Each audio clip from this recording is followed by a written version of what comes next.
Hello. So we're going to be going over Chapter 27, the Cold War. So this chapter is going to be all about the battle and the ideological war between the USSR and America and communism and democracy. And we'll be going through a bunch of topics and a bunch of different, events that happened during the time after the Cold War. So let's just get right into it. The origins of the Cold War. So after World War II, basically most of Europe was destroyed and in need of repair. And so America ended up being a global superpower after it came out, because not only did it have the power of the bomb, but it wasn't completely destroyed. And so America was extremely powerful after World War II. And in addition to this power, they wanted to spread the ideas of liberty, equality, and democracy. In 1947, the United States had $14 billion worth of exports. And, in order to export these goods, they needed open foreign markets that were successful. And so there was an incentive to rebuild Europe. In addition, the Soviet Union needed rebuilding after World War II. Their farms and their oil industry had been, they were invaded by the Germans and they completely destroyed. And so they needed to rebuild, and you take loans so that they could rebuild.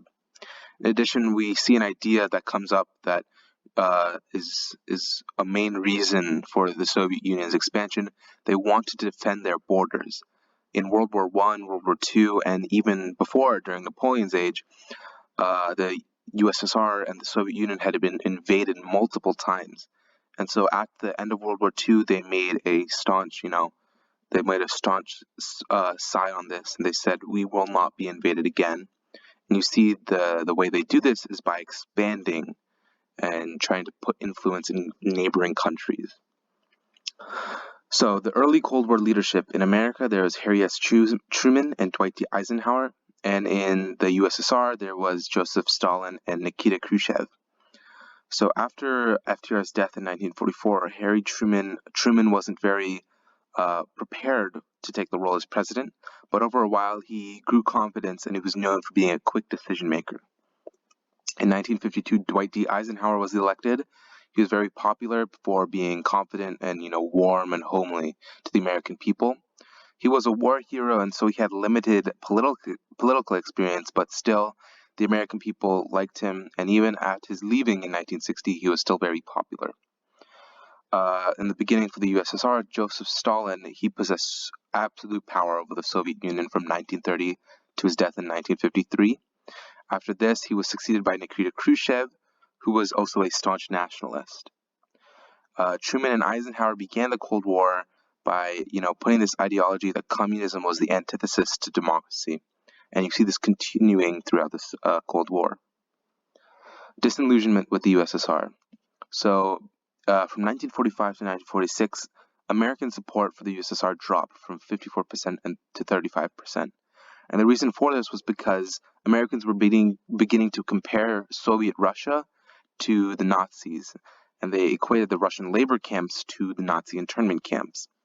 You see this slow change in ideology for the USSR with the publishing of 1984, which is a very dystopian novel and has a bunch of ideas of constant surveillance and, a dystopian society. And you see George Orwell publishing this, and many journalists and reviewers are comparing the dystopian 1984 to the USSR.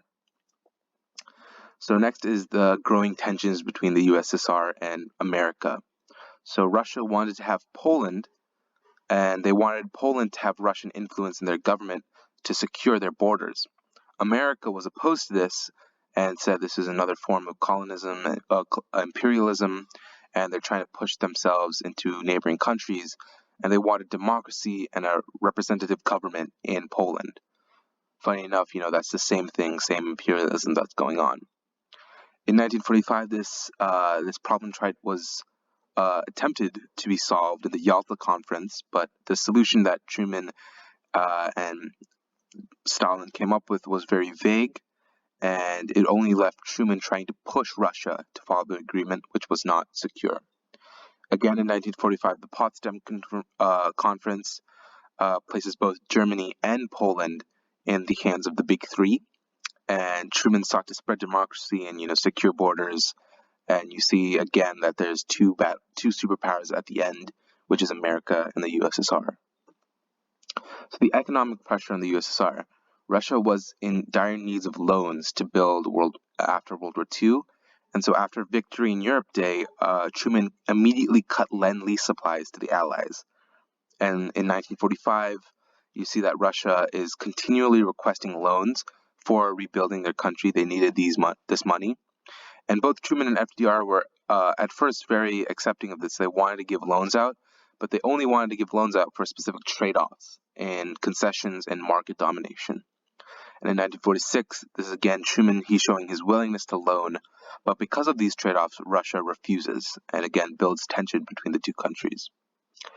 And that comes to the declaring of the Cold War. So the tension finally, climaxes in 1946 when Stalin makes a famous speech detailing how capitalism and communism were going to clash in the future, and they were going to oppose and fight each other. And he claimed that only communism, the greater form of government, would be left behind. In the same year, Winston Churchill, along with Truman, make a speech in Missouri. So Britain and America are teaming up. And Churchill, he calls for the English-speaking peoples to band together to stop Russian advances.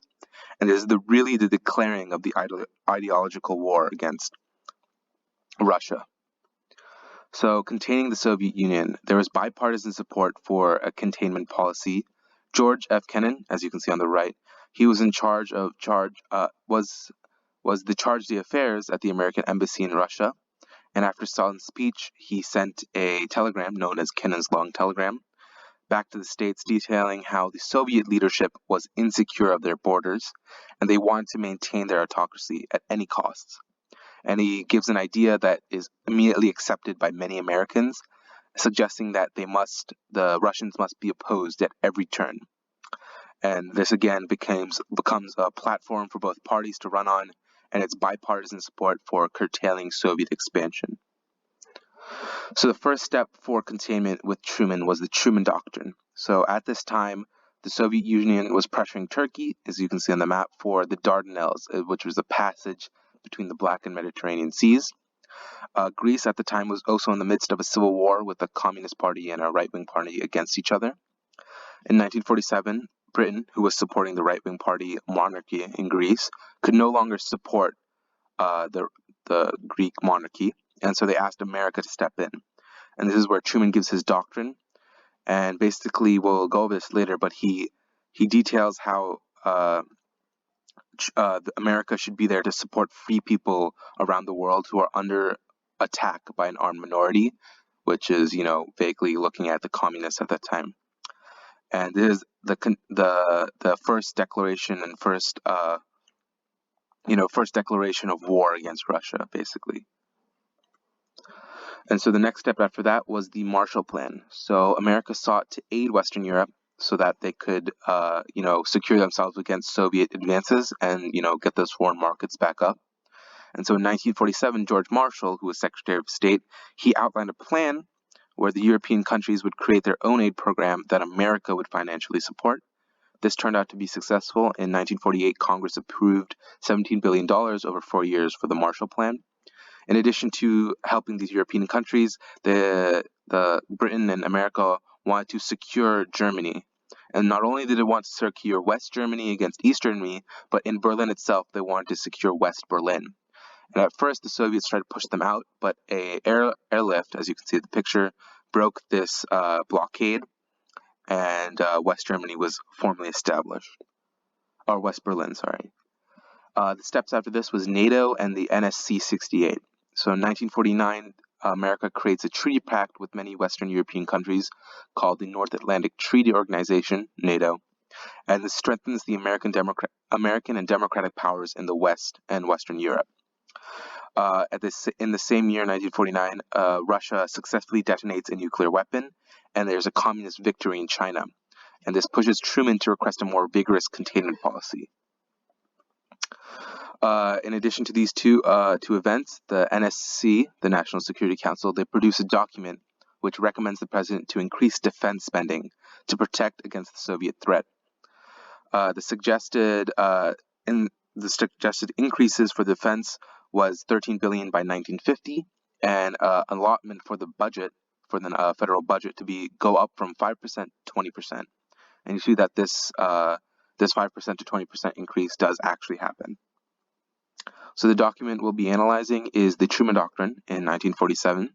So there's two quotes here that I really picked out that were very important. The first is, "The peoples of a number of countries of the world have recently had totalitarian regimes forced upon them against their will." So this is Truman saying that people do not want this totalitarian communist regime against them, and it's showing how America will oppose this. In addition, I want to analyze this quote: "I believe that it must be the policy of the United States to support free peoples who are resisting attempted subjugation by armed minorities or by outside pressures." And so this is Truman truly declaring that the United States will help defend people who are under attack by communism. And although he says it's a minority, in some cases the Communist Party was a majority, but still America would be there to defend the non-communist party.